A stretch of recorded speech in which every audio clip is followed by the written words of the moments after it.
manejar esa terminología jurídica. ¿Por qué? Esta mañana quería recordar, escuchaba una palabra. ¿Qué hacemos cuando presentamos una demanda? Voy a ir a presentar una denuncia, una demanda, en vez de presentar otros Simón, ¿no? Pero lo correcto es presento la denuncia. ¿Ante quién se va a presentar esa denuncia? Ante la autoridad judicial. Ay, no. ¿Ante quién vamos a presentar la denuncia? A los policías. ¿Ante? Los policías. Inicialmente nos vamos a dirigir a la división que corresponde de la Fuerza Especial de Lucha contra, puede ser PSC, PSD, ¿no? Vamos a ver a cuál de esas divisiones va a corresponder. Es por eso que ustedes como abogados, ¿cuál es su labor? Dirigir a sus clientes, hablar de manera correcta, para que no puede que la persona que nos viene a buscar no sepa, aunque hoy en día creo que todos sabemos cuáles son nuestros derechos y obligaciones, y la gente humilde maneja muy bien, pese a que muchas personas tal vez no saben leer muy bien o escribir, saben cuáles son sus derechos, cuáles son sus garantías y qué es lo que tienen que hacer en el momento en que un derecho está siendo vulnerado. Así que saben algo de los derechos y deberes, ¿no? Que esto va a perdurar a lo largo. ¿Han visto las noticias? ¿Qué denuncia se ha abierto en Santa Cruz ayer? ¿Y ante qué instancia? Ya, en Ibilgarzama hay uno. ¿Y por qué delito va a ir? Asesinato. ¿Ven? Porque ha existido un linchamiento. No, ni modo, chicos. Ciérrenlo. Ha habido un linchamiento a 3 personas. Esto va a ir a la división personas. Y en Santa Cruz, ¿han visto unos ladrillitos? ¿De qué? Allá son 23. ¿Qué 23? Son 23 kilos de droga que se han incautado en una vagoneta. ¿A qué división se va a trasladar la denuncia? ¿A la FED? Sí. Fuerza Especial de Lucha contra el Narcotráfico. Ya vemos, estos ejemplos nos sirven. A inicios de la semana se ha descubierto la violación de un menor de edad discapacitado. A raíz, primero ha iniciado la denuncia como accidente de tránsito. ¿Dónde nos vamos a dirigir? Personas, pero a la unidad operativa de tránsito, ¿no? Que también existe fiscalía, todo eso. Pero al revisar al niño entrar a operación, han descubierto que tenía rasgos de violación. ¿No? Se ha expedido un certificado médico. ¿No servirá ese certificado? Sí. En una institución privada. Podría. ¿Qué vamos a hacer? ¿Qué vamos a hacer? Homologar. Ante la...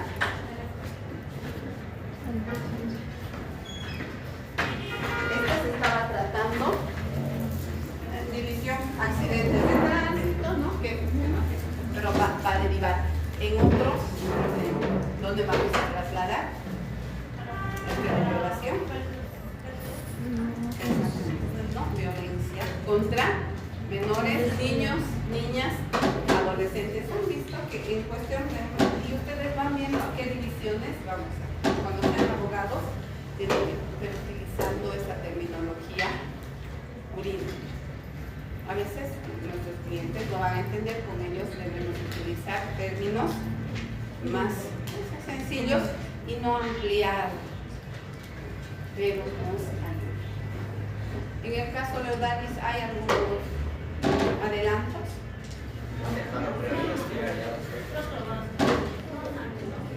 ¿Será que lo cierran? No, ¿cuánto tiempo dura una investigación? investigación. Meses Que se puede prorrogar a 18 meses. duración máxima del proceso. 3 años. 3 años. ¿Qué van a hacer en estos 6 meses? No hay el cuerpo. Pero ¿qué otra cosa hay? Hay indicios por el momento. Esos indicios se están investigando. ¿Cuál es la mayor causa? Una persona desaparecida. ¿Cómo vamos a unir esto? Lo primero que se hace es quién fue valga la redundancia, la última persona en verla, el enamorado, que ya está detenido. Pero si no hay el cuerpo del delito, ¿no lo vamos a dejar en libertad? ¿Por qué no? Sí, si llega el punto en el que no se encuentra nada y al final no tienen pruebas concretas, obviamente sí. La función del fiscal va a emitir 2 resoluciones. ¿Cuáles son? Sobreseimiento y imputación formal. Para ir al juicio, ¿qué necesitamos? Imputación formal. Para ir a audiencia de medidas cautelares, ¿qué necesitamos? Imputación formal. Ya. La otra creo que es Con A empieza. acusatoria. Acusación. Acusación. Esa es la llave que dice el doctor. Abre las puertas del juicio. Más o menos para que nos veamos cómo es la denuncia, están buscando indicios. Esos indicios van desde el celular. Eso es la prueba. El celular han detenido. ¿Ustedes creen que van a detener a un policía así por así? No. Que es que se está manteniendo esta investigación de manera reservada. ¿Cuántos días, no nos avanza, cuántos días puede estar una investigación en reserva? ¿Han debido escuchar? Sí. ¿Cuántos días? Ya para que vayamos relacionando, 10 días. El fiscal determina 10 días de reserva del caso. Van a escuchar siempre que hay una denuncia y cuando tratándose de casos como este, tan delicado, 10 días de reserva, ¿no? Que no habla, y en medio de eso van reservando ciertas actuaciones para las partes, porque ni a las partes les dan conocer, ¿no? Ya para las partes se hace, ¿por qué? Por no entorpecer la investigación. Cuanto más sale afuera, ¿qué hacen? Más problemas nos da. Ya en las próximas lecciones vamos a avanzar todo aquello que es la investigación. Autopsia, necropsia, cuando procede, en qué casos y todo. ¿No? En estos días se está buscando indicios, se están haciendo pruebas de qué hay. Luminol. ¿Quién no tenía el auto? ¿Por qué hay conversaciones en el celular? ¿Por qué la mamá de él lo llama? En base a todo eso, si bien no van a poder determinar el feminicidio, está yendo como trata y tráfico, van a encontrar una figura porque todavía más adelante se puede cambiar la imputación. La imputación se da dentro de las 24 horas de que la persona ha sido detenida. Y si existen suficientes indicios, va a ser sometida a audiencia de siempre, por eso tenemos que hablar aprendido, ¿no? O detenemos a esta persona. Si lo aprendemos con fines, el detenido, porque los elementos que se han encontrado con probabilidad, aquí vamos a hablar, determinan que es el autor del hecho delictivo. Todos esos indicios nos van a dar a que el fiscal emita una imputación formal, lo somete a audiencia de medidas cautelares para que se vea cuál es su situación jurídica y el juez, ¿qué juez? ¿Qué juez? El juez de sentencia va a dirigir la audiencia. ¿El de ejecución penal? ¿Ante qué juez lo vamos a someter inmediatamente? Pues ya viene el examen, juez instructor, que es quien ya se les ha dado, pues instructor, pues no, eso no tenemos que olvidar, por eso es sometido a qué es el que va a velar, ¿por qué va a velar ese juez instructor? Porque la investigación se desarrolle sin vicios de nulidad dentro del plazo establecido posteriormente. Esa es su función. ¿Será que va a emitir una sentencia en algún momento? ¿Podrá ese juez instructor? ¿Cuándo tiene la facultad de emitir una sentencia? Ya viene el examen. Hagan de cuenta que es un examen. ¿En qué tipo de delitos? ¿En qué tipo de procesos? En aquellos donde has reconocido. ¿En qué tipo de procesos? En vez de ser, Abreviado. tengo que continuar, son sacados. En vez de ser sometido a una audiencia de medidas cautelares, asume su culpa y se emite en esa audiencia que se emite y esa sentencia se Ejecutoria. ya no es susceptible de apelación. ¿Cómo vamos a apelar si yo como abogado le he pedido al juez que me voy a someter a un procedimiento abreviado y voy a apelar esa sentencia? En algunos casos hay. En La Paz se dio el caso del médico que con feminicidio a su pareja y sí se apeló en pago, porque el juez determinó la anotación preventiva de los bienes del condenado, a lo cual no está, porque él asumió su culpa, pero también de la comisión de un delito, de la comisión de un hecho delictivo nacen dos acciones. Penal y civil. Penal para él, para la denuncia. Y imponer una pena. Y civil para el resarcimiento. Ya, denuncia, pero hay tres hemos dividido. Para la denuncia, investigación, ¿no? Procesamiento e ejecución de una pena. Y la civil, Resarcimiento de daños. Resarcimiento. Esta es la fecha del examen. Para que se alegren, tienen 3 semanas y vamos a hacer esto. Esto es retroalimentación. Estamos desde el principio hasta el final. Conceptos, artículos y todo aquello que hemos avanzado a lo largo de este curso. Justo como hoy son 3 semanas, no se suspende. Ya, estamos en la lección 10, lo cual nos va a dar 2 lecciones más. En 3 semanas es más que suficiente. Si nos alcanza el tiempo, hacemos una retroalimentación. Si no, todas las clases son de generalmente retroalimentación. Así que, por favor. ¿Cuándo hay reduce el castigo?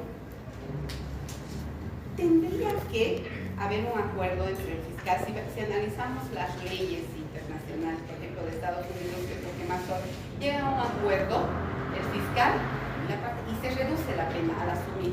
En Bolivia no se está dando esos casos de que, especialmente feminicidio, que viene una línea violación, feminicidio muy directa.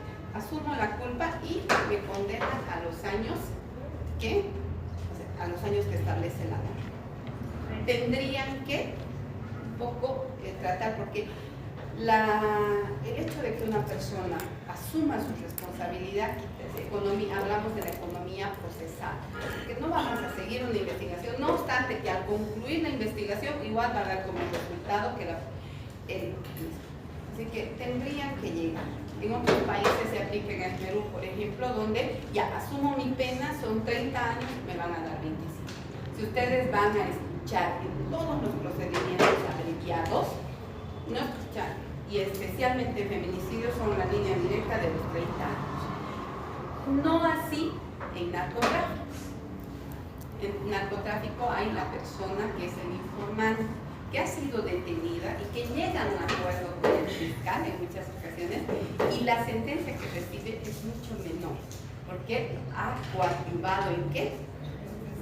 En la investigación. ¿Y cuál es el beneficio? Que se ha reducido, se ha perdido, porque quien acusa es el fiscal, que va a solicitar cuántos años, si bien el juez va a determinar, es un trabajo conjunto. Así que sí lo he visto bastante en la ley, ¿no? En narcotráfico, no así en estos otros delitos.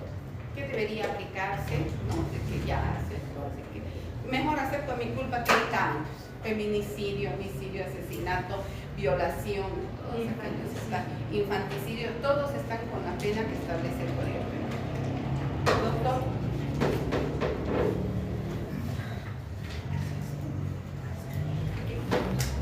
No se olviden, por favor, 3 semanas. No se suspende a no ser que exista un terremoto.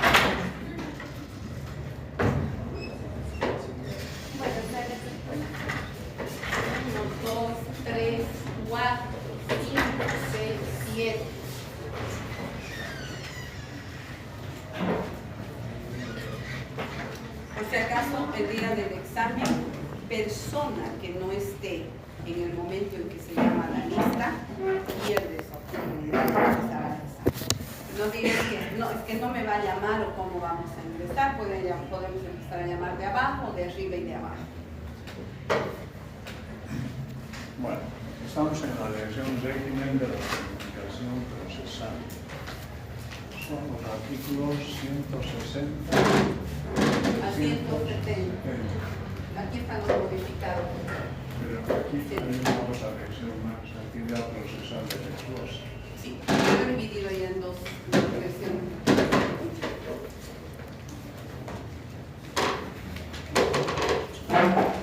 Bueno, coloque es el lugar donde se realizan las actividades procesales relativas a un proceso penal. El tribunal. El tribunal, doctor. Ya. Las actividades relativas a un proceso, en este caso penal, van a concluir en un escenario que es la sede del órgano jurisdiccional competente que ha prevenido conocimiento de una causa. Ahí es donde se van a generar todas las actividades procesales pertinentes a ese juicio, a ese litigio penal. Y como estos actos, estas actividades, estas diligencias tienen que ser conocidas, principalmente por las partes y aún por terceros. Si digo que estas actividades, estas diligencias tienen que ser conocidas por las partes, ¿a quién me estoy refiriendo? ¿O a quiénes me estoy refiriendo?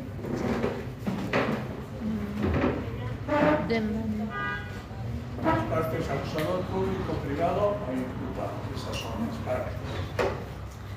Si digo también estas diligencias, estas actividades, tienen que ser conocidas por otras personas a quienes estarías refiriendo. ¿Sujetos procesales? Sujetos procesales. Abogados. Ya. El fiscal es parte de la acusación pública. Abogados, ¿quiénes más? Oficiales de diligencia. Peritos, testigos.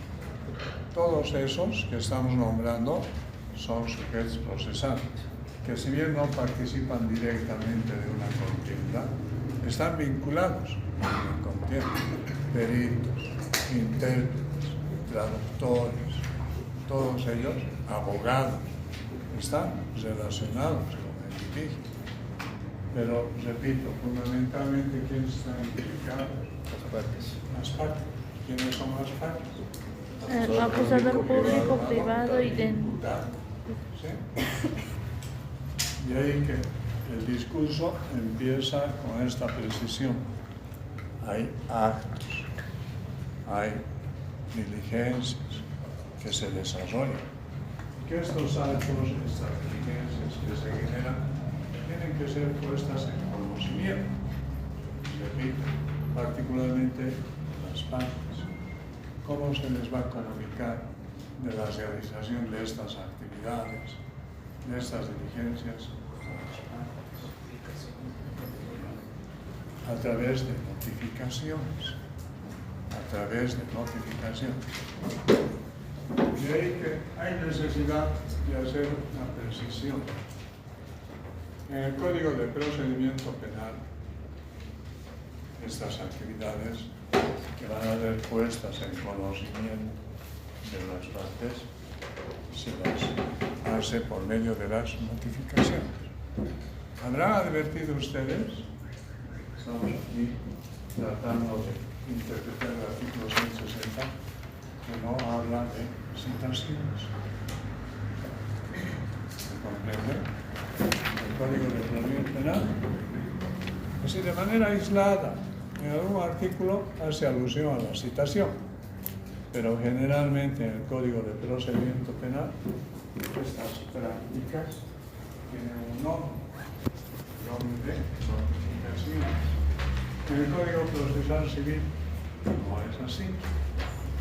En el Código Procesal Civil, una lección parecida a esta que también intitula Régimen de la Comunicación Procesal, alberga como parte de esas responsabilidades de dar a conocer lo que se está haciendo en un juzgado, se lo hace a través primero de las citaciones.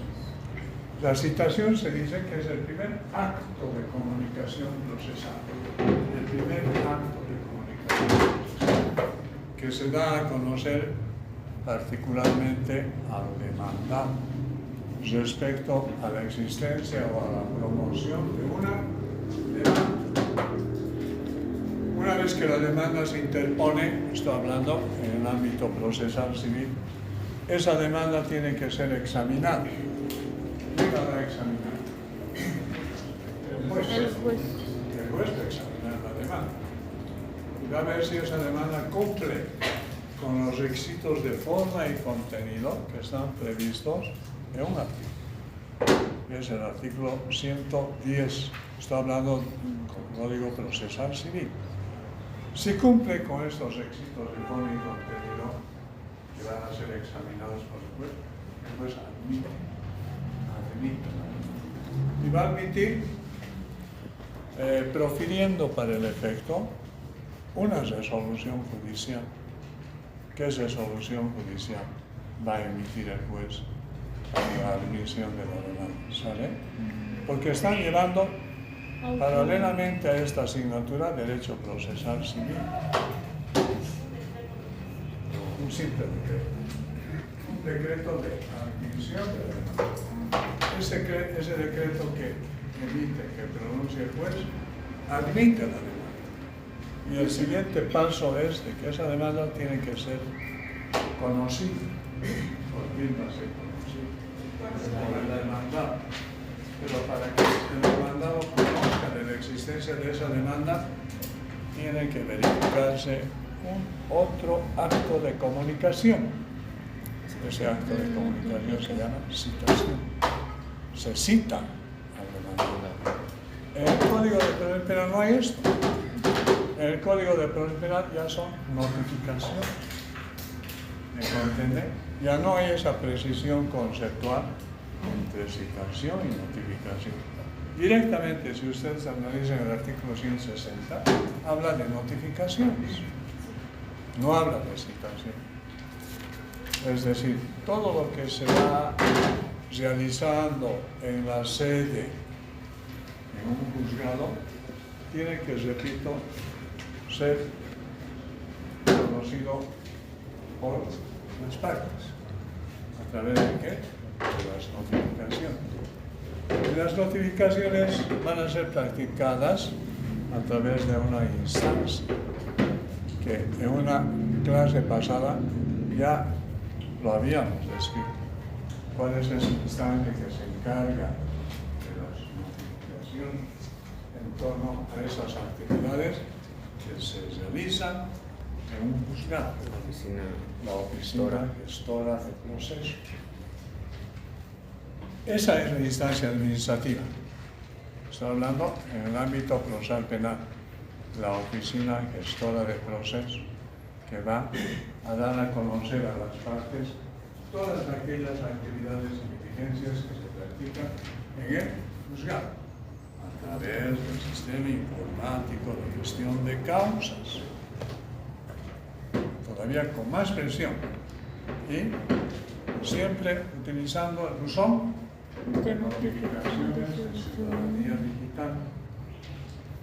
Está hablando de una entidad administrativa. Repito, estoy haciendo alusión a una entidad administrativa que coadyuva, auxilia los trabajos, el trabajo de los jueces y los ciudadanos. Esa instancia administrativa recibe el nombre de Oficina Gestora de Procesos, que a su vez esta Oficina de Gestora de Procesos tiene subdependencias, si vale el término, subdependencias. ¿Cuáles son esas subdependencias? Sistema informático. El sistema informático de gestión de causas y la asignación de un buzón de notificaciones de ciudadanía digital. a quién se les va a asignar este buzón de notificaciones de ciudadanía digital, particularmente a las partes. Pero eso no impide que la asignación del buzón de notificaciones de ciudadanía digital sea también para otros sujetos procesales, policías, que coadyuvan en la labor de investigación de quién, del fiscal. Bien, pero antes de que suceda todo esto, las partes, en el primer momento en que están siendo identificados en un proceso, tienen que decirle a la autoridad judicial de manera inequívoca, tienen que expresarle a la autoridad judicial de manera inequívoca y precisa su domicilio. ¿Qué tipo de domicilio? Natural. Real. Domicilio real. Eso está en el artículo 160. Su domicilio real. Es decir, aquí estamos frente a una precisión conceptual que hace y que nos obliga a distinguir el domicilio real de 8 tipos de domicilios. ¿Qué 8 tipos de domicilios conocemos? El domicilio procesal, Contractual. que es totalmente distinto al domicilio real. El domicilio procesal no es sino la oficina del profesional abogado que patrocina una causa. El domicilio real es el lugar donde habitualmente vive una persona. Cada uno de nosotros tiene un domicilio real. La casa donde habitualmente vivimos juntamente con nuestra familia, que es un domicilio distinto al domicilio legal. Hay otro domicilio legal, que es el lugar donde una persona realiza sus actividades profesionales, artesanales, de cualquier índole. Un arquitecto tiene su domicilio legal, que es el atelier donde trabaja. Un médico, un dentista tiene su domicilio legal, que es el consultorio, ¿no?, desde donde realiza su actividad profesional. Igual un economista. El abogado igual tiene su domicilio legal, que es la oficina, desde donde va a patrocinar las causas, desde donde va a atender a sus clientes. Entonces, fíjense las diferencias que existen entre el domicilio real, el domicilio legal, y aún hay todavía un otro tipo de domicilio, que es el domicilio contractual. Y este domicilio contractual, ¿quiénes lo previenen? Las personas. ¿Y en qué momento previenen las personas este domicilio contractual? En el momento en que suscriben un contrato para el cumplimiento de una obligación o para la exigencia de un derecho. Supónganse que entre Juan Pérez y Carlos Contreras convienen en un préstamo de dinero. Ese préstamo de dinero tiene que materializarse a través de la elaboración y suscripción de un documento, de un contrato. Puede ser privado o puede ser un documento público. Ahí, en una de las cláusulas, acreedor y deudor, que ese es el escenario donde se van a identificar a ese personal en torno a un contrato de préstamo de dinero, van a convenir que la suma que está uno de ellos recibiendo en calidad de préstamo va a ser devuelta con los intereses correspondientes y después de vencido un plazo, quizás en la oficina del abogado que ha elaborado ese documento, o quizás en el domicilio real de cualquiera de las partes. Ese es el domicilio contractual. Los que de común acuerdo previenen y establecen quiénes, las personas, en el momento en que estuvieran comprometidos en un contrato. Ahí están las diferencias, que no las tenemos referidas en el código, pero que eso es a mayor abundamiento, para que ustedes sepan diferenciar un domicilio real, de un domicilio procesal, de un domicilio legal y de un domicilio contractual. Cada uno de estos domicilios que los estoy nombrando tienen particularidades, no son iguales. Entonces, cuando acusador público, privado, y más que todo imputado, comparecen a las primeras actuaciones de contienda, tienen que consignar su domicilio, que es domicilio real, de manera inequívoca, ¿verdad? En ese momento en que estos sujetos procesales que asumen la denominación de partes también van a tener la posibilidad o el derecho, si quieren ustedes, de que la Oficina Gestora de Procesos les asigne un buzón de notificaciones de ciudadanía digital.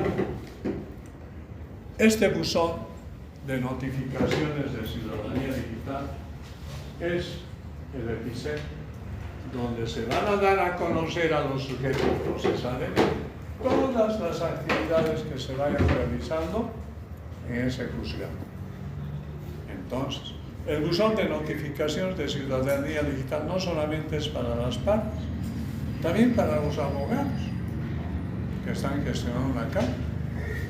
Porque si hay un profesional abogado que está asumiendo la defensa del imputado, esas actividades que se realicen en el juzgado se las va a notificar a ese abogado en su buzón de notificaciones de ciudadanía digital.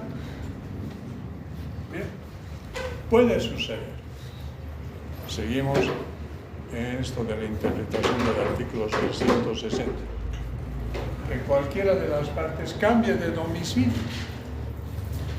Se entiende que la mutación de ese domicilio es real.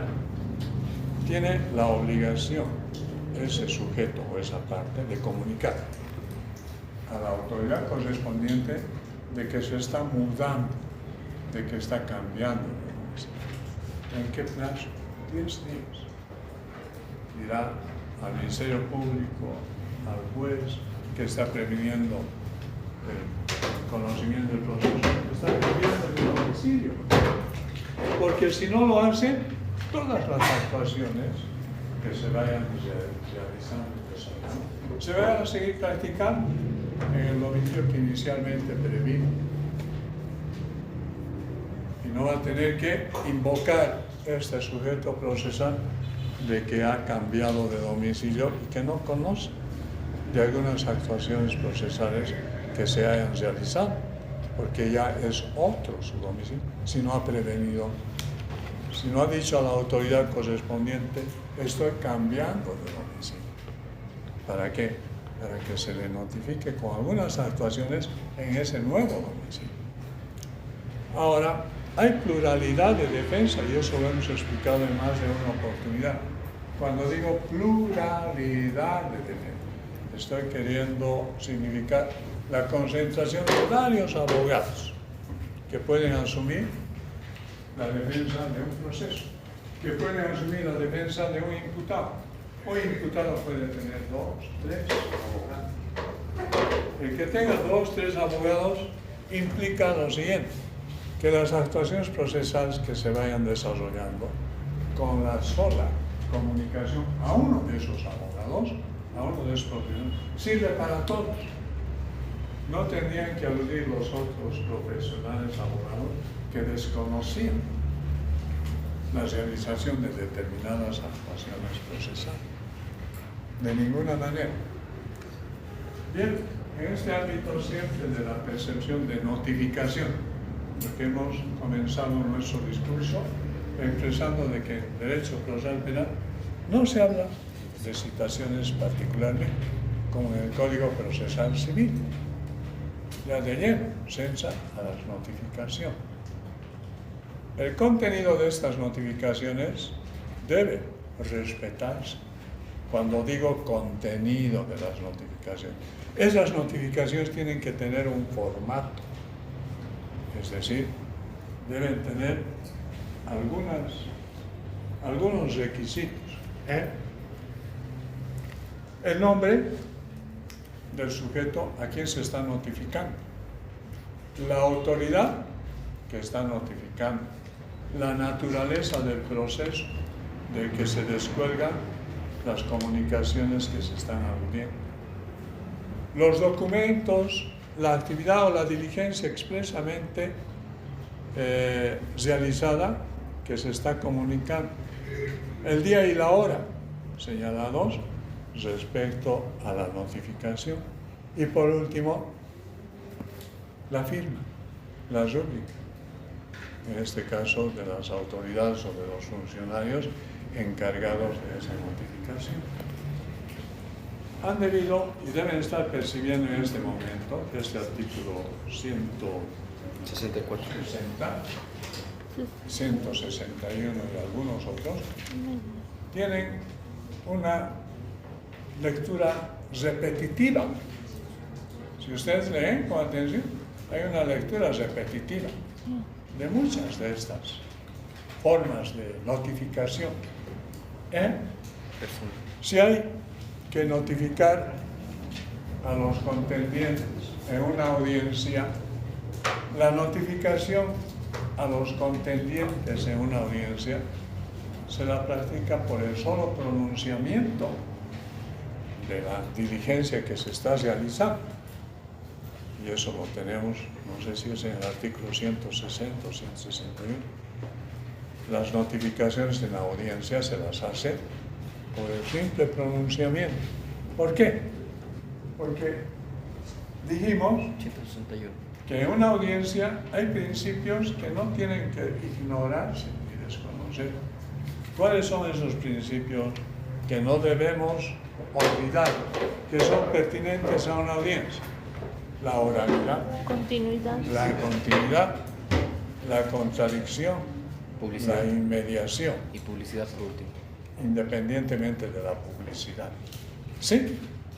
Entonces, si hay, repito, diligencias que tienen que ser notificadas en audiencia, no se las va a hacer a través de un buzón de notificaciones de ciudadanía digital. Ahí mismo en la audiencia, por el simple pronunciamiento de la decisión que asuma el juez, que puede ser un decreto, puede ser un auto interlocutorio. Ahí están 161. notificados, ¿verdad? Bien. Y si hay algunas circunstancias en las que se exija la notificación en los domicilios reales de las personas, de los sujetos, ¿qué exigencia está prevenida por la ley para que esa notificación en los domicilios reales, especialmente del imputado, tenga consecuencias jurídicas válidas? De repente va a haber necesidad de que tenga que acudirse inclusive a la presencia de un testigo de actuación, que va a dar fe de que esa notificación se la está realizando con algún actuador expreso en el domicilio real de quién, del imputado. ¿Y quién es ese sujeto que recibe el nombre de testigo de actuación? Es una persona que es ajena al proceso, pero que tiene que dar fe de que esa notificación que se le está practicando en el domicilio real del imputado efectivamente se está haciendo. Tiene que dar fe. ¿Cuáles son las particularidades de esta incursión del testigo de actuación? ¿Dónde lo tenemos prevenido a este sujeto procesal llamado testigo de actuación? 163. Está en el artículo, me corrigieron, 121. El artículo 121 hace alusión al testigo de actuación.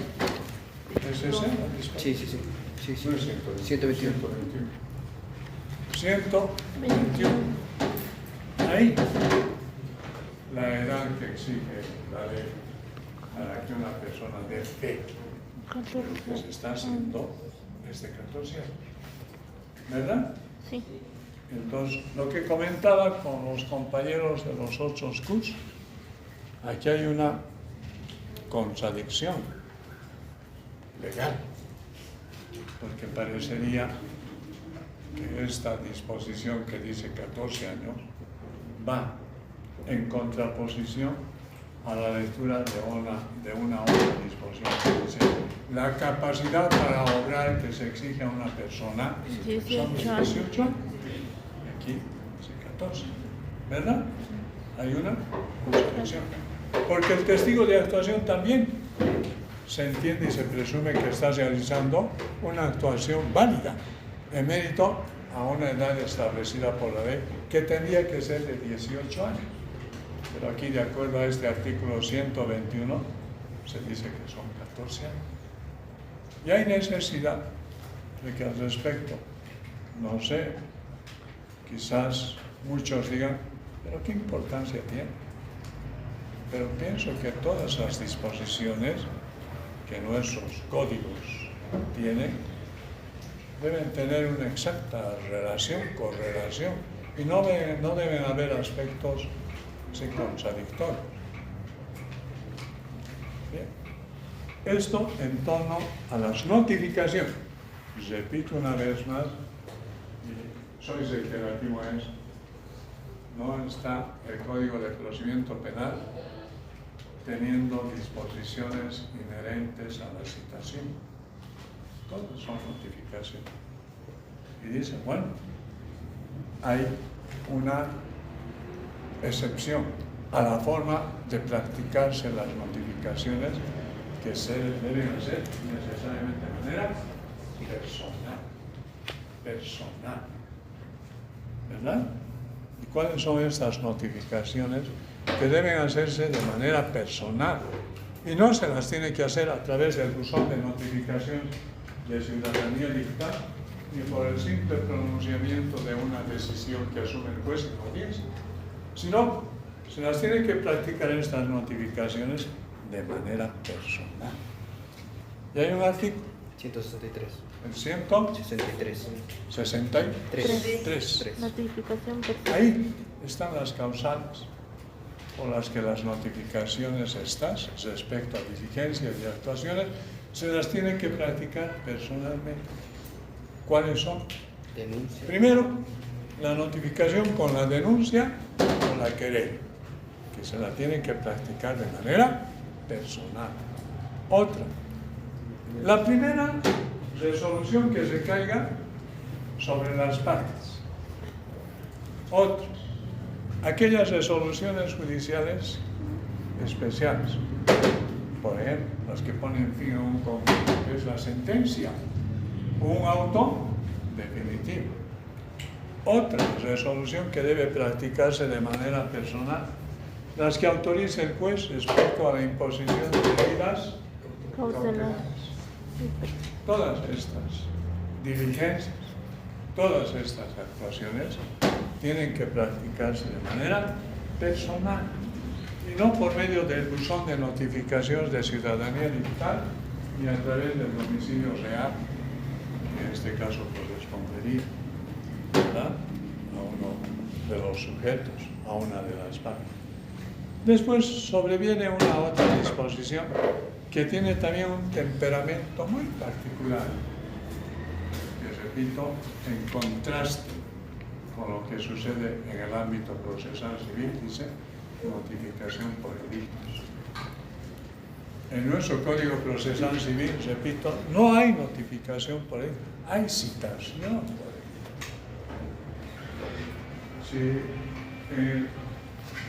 la disciplina del derecho procesal civil se les formulara la pregunta, ¿cuántos tipos de citaciones reconoce la ley? La respuesta sería que son 4 las citaciones que están reconocidas por la ley. La citación personal, Notificación. estoy hablando de citación, proceso civil. La citación personal, la citación por cédula, la citación por comisión y la citación por edictos. Aquí en el Código de Procedimiento Penal, es más, repetimos, no hay citación, hay notificación. Y estas notificaciones se las hace también por edicto, pero no dentro ese particular o dentro de esa particular normativa que la tenemos prevista en el Código Procesal Civil. Porque una citación por edicto, que tendría más o menos esta misma connotación en el proceso penal, se la hace en el escenario civil a través de la publicación por medio de un periódico de circulación nacional, por 2 veces, ¿verdad? Publicación y publicación no tiene que mediar un plazo mayor a los 5 días. Y que en este caso el citado por edicto debe comparecer a el salón judicial, asumir su defensa en un plazo no mayor a los 30 días, que van a computarse a partir de la primera publicación. Si no compareciera, estoy hablando siempre en el ámbito del proceso civil, si no compareciera el citado por edicto en este plazo de los 30 días, ¿qué va a suceder? Va a instigar al titular del órgano jurisdiccional, o sea, al juez, a que emita una resolución fundada declarando la rebeldía de que no ha comparecido en el plazo de los 60 días. ¿Qué sucede en el Código de Procedimiento Penal? Hay, pero no es citación, sino es notificación por edicto. Y esta notificación por edicto es la luz verde respecto a un sujeto procesal, que en este caso sería el imputado, cuyo paradero se desconoce. ¿Y cómo se va a practicar este edicto? No por medio de un periódico de circulación nacional, sino a través de la Oficina Gestora de Procesos y de un portal electrónico, que va a tener que ser asumido este portal electrónico, porque independencia, por el Ministerio Público o por el Tribunal Supremo, donde se va a hacer la publicación digital por una sola vez y de manera gratuita. Y solo va a darse de baja esta notificación por edicto a requerimiento del interesado. ¿Quién sería el interesado que promueva este tipo? El acusador. El acusador. Querellante. Querellante también, o el fiscal. ¿Me comprende? Entonces la publicación por edicto aquí asume la característica de notificación a través de un portón electrónico que está bajo la tuición ¿de quién? De la Fiscalía General de la República o del Tribunal Supremo, de manera gratuita, por una sola vez, donde se le tenga que prevenir al notificado por edicto que debe asumir su defensa en un plazo de 10 días y con la penalidad de que se lo va a declarar rebelde. Ya se ha explicado mucho sobre la rebeldía en el proceso penal. Cuando la rebeldía es declarada en el juicio, ¿cuántas etapas tiene un proceso penal? 2. Repito algo que ya debemos conocer. Un proceso penal tiene 2 etapas. Una primera que se denomina de la investigación y una segunda que se denomina del juicio. A ver, les voy a mover el piso. ¿Cuántas etapas tiene una contienda judicial? Esto que estamos recordando, ¿cuántas etapas tiene un proceso penal? 2. La de la investigación y la del juicio. Ahora les estoy haciendo esa pregunta. Una contienda judicial, en términos generales, ¿cuántas etapas tiene? Y eso se lo he explicado, ¿no, doctora? Y ha sido una explicación recurrente varias veces. 2 instancias, doctor. Ordinaria y extraordinaria.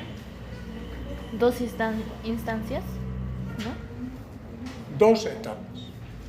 Una etapa de conocimiento y una otra etapa que se denomina de ejecución. La primera etapa de conocimiento, estoy hablando de todos los procesos judiciales en general. No estoy diciendo cuántas etapas tiene el proceso penal. El proceso penal sí tiene dos etapas, que es el de la investigación y el del juicio. Pero aquí la pregunta que les estoy formulando es, ¿y cuántas etapas tiene un proceso genérico? Dos. ¿Cuáles son? El de conocimiento y el de la ejecución. El proceso de conocimiento implica y obliga a un conocimiento pleno y absoluto ¿de quién? Del juez. El juez tiene que asumir un conocimiento. Por eso se dice procesos de conocimiento. En muchos libros ustedes van a leer este epígrafe, procesos de conocimiento. Todos los procesos judiciales son de conocimiento. La única diferencia está en que el conocimiento a veces es atenuado, sesgado, en algún tipo de procesos.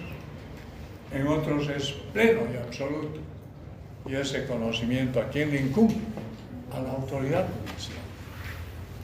O sea, para que me comprendan, una vez más me voy a trasladar al ámbito del proceso civil. En el proceso civil, por el docente que tienen, deben estar estudiando un proceso típico y modelo. Un proceso típico y modelo, solemne, que la ley estructura como un proceso idóneo para resolver cualquier conflicto que se genera entre las personas. ¿Cuál es ese proceso típico, modelo que la ley erige, reconoce como una estructura idónea para resolver cualquier problema que se genere entre las personas? Proceso ordinario. Que también se conoce el proceso ordinario como proceso de pleno conocimiento. Y es de pleno conocimiento en torno a quién? Al juez. Porque ahí, en el Código Procesal Civil, hay otro tipo de procesos que ya son de conocimiento limitado, para que me comprendan, de conocimiento sesgado, que siguen implicándolo al juez. ¿Y cuál es un proceso limitado de conocimiento? El proceso extraordinario, un proceso interdictario, un proceso concursal, un proceso tantos que hay en el Código Procesal Civil voluntario, son de conocimiento limitado. En nuestro Código de Procedimiento Penal habrán este tipo de procesos de conocimiento sesgado. Estoy recordando en este momento lo que la doctora les dijo al comienzo de esta clase. Les hice una pregunta. ¿Será que el juez instructor, que también se llama juez cautelar, dicta sentencia? Esa fue la pregunta que les hizo. ¿Cuál fue la respuesta? En caso de proceso abreviado, sí. El juez instructor o